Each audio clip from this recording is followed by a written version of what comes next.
Hello दोस्तों, आज मैं एक पिता की हार्ट टचिंग स्टोरी आप लोगों के साथ शेयर करूंगा। यह दिल को छू जाने वाली स्टोरी एक पिता के जज्बातों की कहानी है। इस कहानी से आप लोगों को बहुत कुछ सीखने को मिलेगा।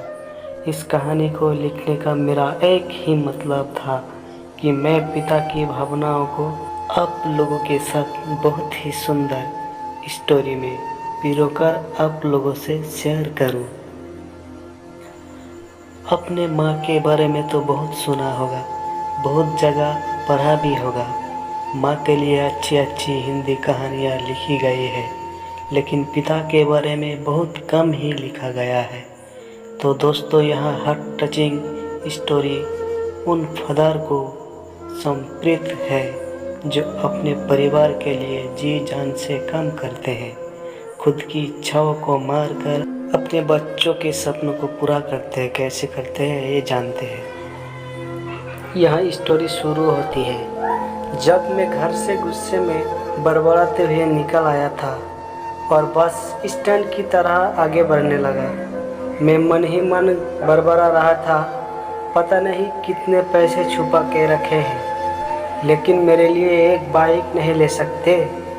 अब मैं यहाँ से चला जाऊँगा और तब तक वापस नहीं आऊँगा जब तक मैं खुद के पैसों से बाइक नहीं खरीद लेता। इतना सोच ही रहा था, तभी मेरे प्यार में मुझे कुछ चुभने का एहसास हुआ। नीचे देखा तो समझ आया कि जल्दबाजी में पापा के जूते पहन आया हूँ। उन जूतों में कील उभरी हुई थी जो मेरे प्यार में बार बार घाव किए जा रही थी, लेकिन उस समय गुस्सा अधिक था तो मैं बड़बड़ाते हुए आगे बढ़ गया।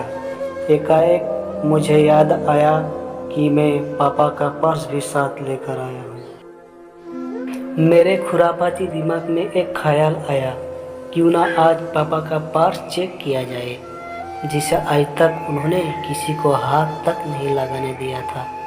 पता नहीं कौन सा खजाना छुपा है इस पर्स में जो किसी को हाथ नहीं लगाने देते थे। जब मैंने पापा का वह पुराना पर्स खोलकर देखा तो उसमें पैसे तो नहीं मिले, लेकिन पैसों की जगह पर एक डायरी रखी हुई थी। तब मैंने सोचा, वाह, तो यहाँ खजाना छुपा रखा है। मैं समझ रहा था कि यहाँ पापा ने लिखा होगा कि किससे कितने पैसे लेने हैं और किसको कितने पैसे दिए हैं, लेकिन मैं गलत था। जब मैंने उस छोटी सी डायरी का पहला पेज खोलकर देखा तो वहाँ पर जो लिखा था वह थोड़ा सीरियस कर देने वाला था। डायरी में जो लिखा था उसे पढ़ने के बाद मेरे चेहरे पर जो एक्सप्रेशन थे वहाँ गायब हो चुके थे, क्योंकि डायरी में वैसा कुछ नहीं था जैसा मैं सोच रहा था। वहाँ पर उन पैसों का हिसाब लिखा हुआ था जो अलग अलग कामों के लिए अलग अलग लोगों से उधार लिए गए थे। उस लिस्ट में कंप्यूटर के नाम पर भी पैसे लिए गए थे। कुछ यूँ लिखा था, 50,000 बेटे के कंप्यूटर के लिए।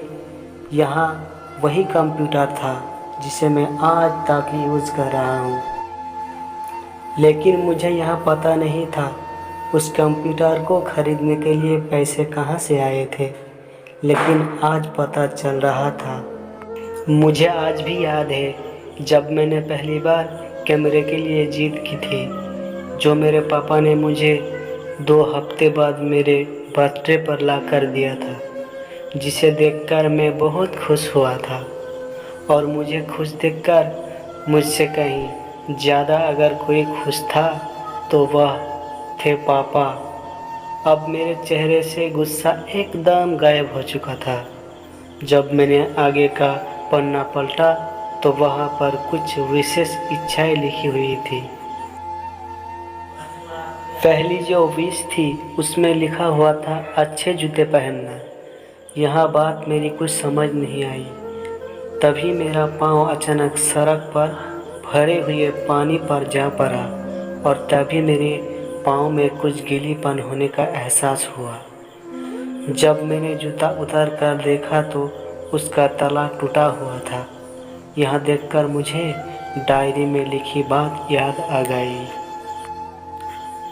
तभी मुझे माँ पापा की कई बातें भी याद आ रही थी कि कैसे माँ जब कहा करती थी पापा से, अब तो जूते पुराने हो गए, नए ले लीजिए, तो पापा अक्सर यह कह कर टाल दिया करते थे, जूते अभी और चलेंगे, अभी कुछ दिन पहले तो लिए थे। मुझे आज समझ आ रहा था कि कितने दिन और चलेंगे। साथ ही साथ यह भी समझ आ रहा था कि पापा पर्स को क्यों छुपा कर रखते थे। तभी उस डायरी को पढ़ते हुए बस स्टैंड पर पड़ी बेंच पर आकर बैठ गया। अब उस डायरी का आखिरी पन्ना बचा हुआ था। उस पन्ने को जब मैंने पलट कर देखा तो वहाँ कल की डेट लिखी हुई थी। तारीख के नीचे लिखा हुआ था 50,000 रुपया बाइक के लिए। बस इतना पढ़ा और दिमाग सन्न रह गया। अब मेरे मन में कोई शिकवा गिला नहीं बचा था, बस मेरी आंखों से आंसू चले जा रहे थे। मुझे आज तक नहीं पता तब मैं क्यों रोए जा रहा था। अब मैं जल्दी से घर की तरफ भागा, लेकिन जूतों की वहाँ कील पाँव में अब तक घाव बनाने में कामयाब हो चुकी थी। मैंने जूतों को रास्ते में ही निकल कर फेंक दिया और भागते लड़खड़ाते हुए घर जा पहुंचा, लेकिन पापा घर पर नहीं थे। मैं समझ गया वह कहाँ थे। मैं सीधा पास वाली बाइक एजेंसी की तरफ भागा।